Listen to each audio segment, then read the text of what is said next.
those under 65 or for commercial property valued at $100,000, it would add $65.96 to the tax bill, and again would not affect homesteaded property for those individuals who are over 65 and have it frozen. Okay, Judge, as I'm reading these numbers, that would be on the 25-year term, that would be $1.74 over what it would have been on the 20-year term on 110 million. Is that what I'm reading correctly? That's about right. Okay. You're better at doing math in your head. That's about right. No, I did it on paper. I didn't. Oh, good. Okay, now, I think I made the motion prior to us recessing. Somebody correct me if I'm wrong. I think I did. I said it. Okay. I have to. We'll open it for discussion. And I do have one public comment form for this item. So open it for discussion. I don't know if this is for discussion on this item or for the next item that is concerning polling places. And we moved to Great St. Mary's because Austin School is being built. And now that it's finished, I don't want any confusion. So I think it's maybe better if we move back to Austin School now instead of staying here. And that's something I can keep hearing about since we have it attached to our Lumber's information. I thought I better bring it up. Michael, give us some clarification. Are we bound by these polling locations? Well, what I'd like to see the court do, Your Honor, what I would recommend would be if you want to change one polling location, that you approve this order subject to that one change on Exhibit A. I believe it's Exhibit A, or we'll just say the exhibit that has attached the polling locations. Would that meet with your approval? Okay. Then I would amend my motion. Is there any other changes like that that are requested? No changes, Judge, but I have to say that adding $15 million to the project when we don't have any breakdown, any presentation from the architects.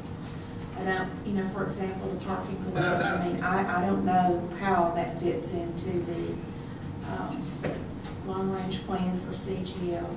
I think for us to add $15 million without having invited our task force members to come in and have a general discussion on it is at a minimum disrespectful to them, and I'm sure that wasn't the intent. But that's a lot of money to add to this without having a thorough discussion and some plans to look at. Commissioner, certainly wasn't the intent, and I realize that's going to be a criticism, and I'm prepared to accept that. I'll accept full responsibility for this. This is something that has to be done because of the timeline, and certainly would want to have the task force talk to us. But what this does is it allows for approval of a bond of not more, of us issuing bonds of not more than $125 million. Doesn't mean we have to spend all that money. Doesn't mean we have to proceed with this actual plan. But it gives us the ability to do so, and it lets the public know what it could cost if we decide to do that with the additional offices that are going to be required. As far as a breakdown on the parking spaces, you're looking at 292 spaces at a cost of, it looks like $12,000. Construction per space. Construction cost of $3.5 million. Soft cost $280,000. Subtotal of 3.7, almost $3.8 million with inflation.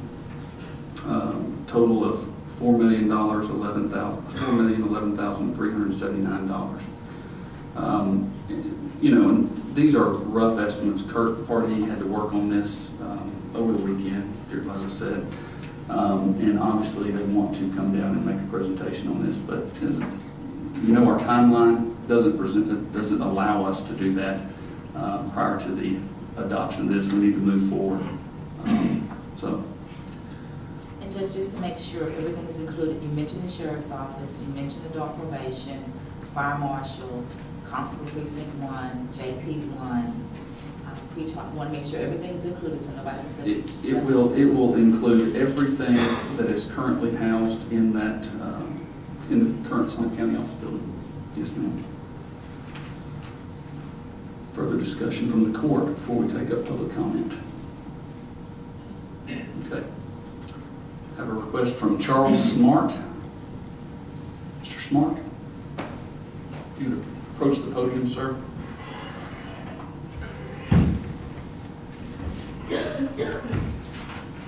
Good morning.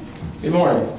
My name is Charles Smart, and I live at 6707 Valley Tree Circle here in Tyler, Texas. Judge Baker and Commissioners, I've never had the opportunity to speak to y'all at once, especially in this court. So congratulations to all of you on being elected and re-elected. Now then, on a building the size and the dollars of the size to build this building, the citizens want to know exactly what they're spending their money for, what they're getting for their dollar. And we don't know that right now.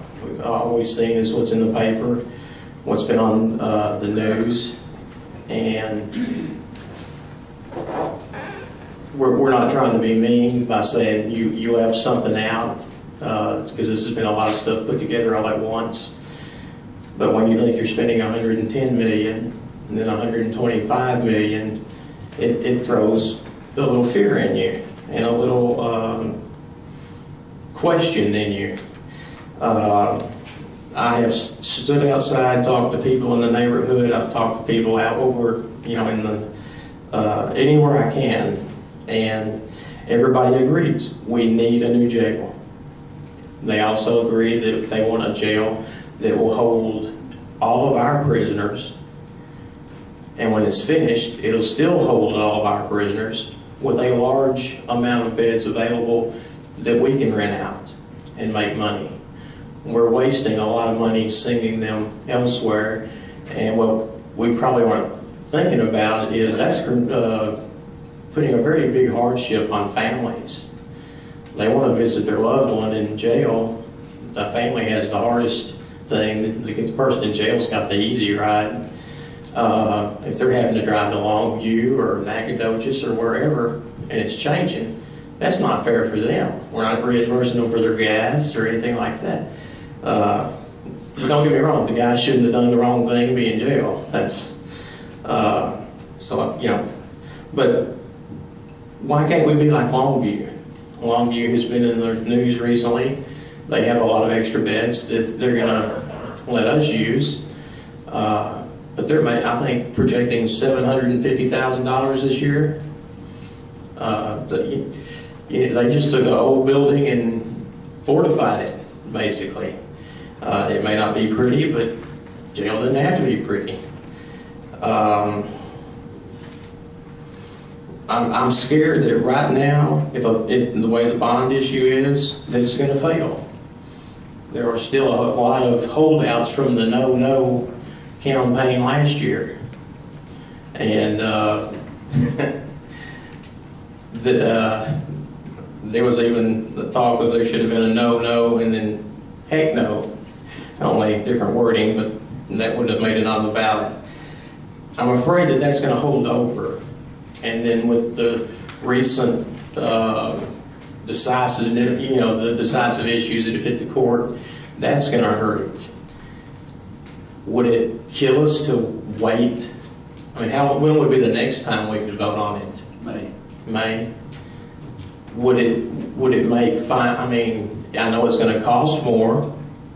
The building materials will go up. There'll probably be a hurricane and cost them even more materials to go up. But would it be better to pay a little bit more and have it go through as a good sense item that people have had time to study than trying to shove something in real fast that people are going to resent? Because I think if it fails the second time, it will be until everybody up here has fulfilled their years before another one will be elected, and that would kill us. It would go from $5 million to $7 million to $10 million a year to